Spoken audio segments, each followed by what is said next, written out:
Fatapiaraka aminareo ndray ato anatin'ny fandaharana lalana ety Sorantsika zao. Lalana lieutenant Ramaromanana Albert no arahantsika amin'ity an'ity. Araondray ary.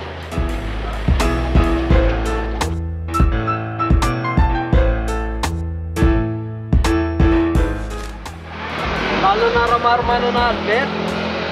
Ty zany ty lalantsika ty zany miakatra an'iny dari ambany ery. Tena zay aloha tsy hitako ry rametra. Entana tsy azo tapany aloha zany.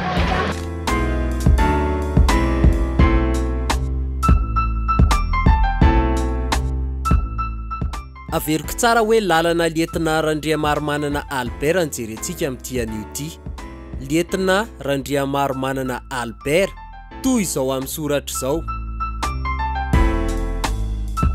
Lalana mampitohy an'ny Sorano amina tanin'andro izy ity, ka Sorano no ataonay fiaingana raha ny amin'ity anio ity. Zay miaka-piakarana moramora dia nareo miara-mizaly lalana aminay a. Vao miainga aloha dia Sorano miampy olona amin'ny fanaretsaka sy tranombarotra ny tena tazana. Dia mizara roa ny lalana, lalam-pirenena faharoa ity mihaona amin'ity fa le miakavia no izy. Dia be horirika sy ireo tsena be ary tranombarotra indray aloha ny lalovantsika. Rehefa avy eo mandalo fiantsonana voalohan'ny taxi be tsika. Reto avy ny zotra ny taxi be mandalo eto: ny 720 ny 750 ny 220 ary toka-pizotra ny lalana treto.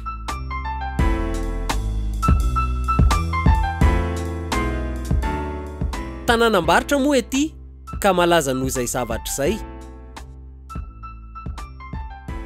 Rehefa manomboka tsy azo tafo ny tanàna dia ireo trano fandraisam-bahiny sy fivarotana mikasika ny zava-maneno ny tena tazana ankoatra ny trano fonenana. Eo koa ireo elakelan-trano, ny ankavia mihazo amin'ny behoririka ary ny ankavanana mihazo an'ambondrona. Misy tony mpanao taovia tony ihany koa ety raha toa ka mila izany sika. Eo ambony kely eo ny fiantsonana faharoan'ireo taxi be. Rehefa eto tena ny eto dia misy fionan-dalana mihazo amin'ny behoririka indray ary avy any ny zotra 240 no miakatra ka lasa mandalo amin'ity lalana ity, sady lasa afaka hifanenana amin'izay ny lalana manomboka eto amin'ity tapany faharoa ity. Eo ihany koa dia misy toeram-pisakafoana toy izao ary tena manamarika ity tapany faharoa ity ihany koa fisian'ireo toeram-pisakafoana mitandahatra rehefa hamaraparana ny lalana isika. Ary eto ny fiantsonana fahatelo sady farany rehefa tonga eto an-tanin'andro amin'izay isika. Ary ny tena mamarana ny lalana dia ny tobin-tsolika kambana amin'ilay ao ambadika ny ao. Farana etsy anany etsy lalana lieutenant Ramaromanana Albert. Fa rehefa fetsika mbola hanaraka ny tantarany a. Zay, atreto aloha.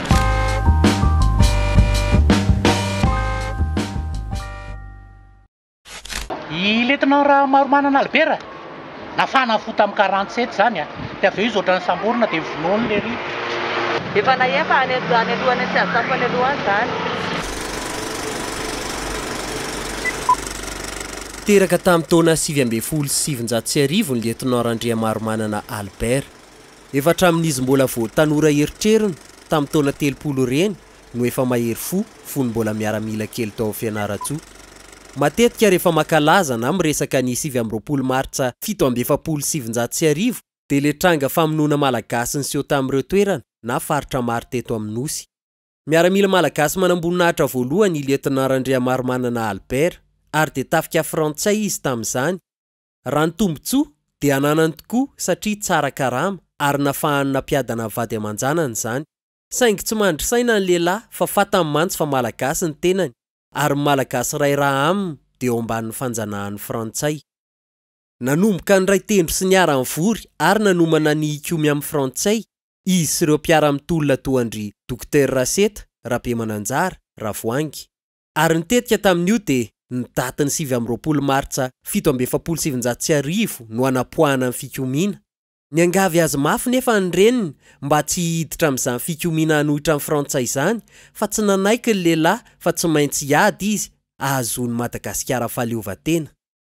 Tetika matipaika tsara no natao ary inona tokoa fa tena naomba raha tsy nisy moa ireo malagasy izay nisolelaka tamin'ny Frantsay tamin'izany ka tena madika ny tolona noho ny tombontsoa manokana. Voasambotra noho izany ny Lieutenant-Andriamaromanana Albert ary voahelika ny hofaty izy aveo. Na dia nisy aza ny fampiakarana teny amin'ny fitsarana na teto Madagasikara na tany la Frantsa dia meloka foana izy sy ireo namany. Nitifirana teny amin'ny fitifirana teny Ambohitsaina teny Ankatso moa ny tenany ny 20 Aprily 1770 ary misy tsangambatiny eny amin'ny toerana namonoana azy io. Tsy teny Fort du Chêne velively izy no nitifirana. Satria Lieutenant-Andriamaromanana Albert no isan'ny atodonkotrika ny fanoherana amin'ny mpanjana tany Frantsay dia nampitondraina ny anarany ny tobo miaramila RM1 na Région Militaire numéro 1 Analakely. Ho fahatsiarovana nataony ihany koa dia nomena ny anarany lalana ny zahantsika teo. Mbola misy sekoly amin'ny faly arivo ampita tafika, somary tsy voatanisa ihany koa nomena ny anaran'ity olomanga ity. Zay ilay tantara dia misaotra betsaka antsika nanaraka hatramin'ny farany fantatsika indray hoe inona izany lalana Lieutenant Ramaromanana Albert sy ny mombamomba azy. Mame fotoana nareo ndray amin'ny heriny fandaharana dia isaky ny sabotsy amin'ny 7 hariva dia verina ny anaty matinala any rehefa alatsinainy dia rehefa zoma atoandro iny ihany koa hitatsika. Zay efa mirary soa daholo.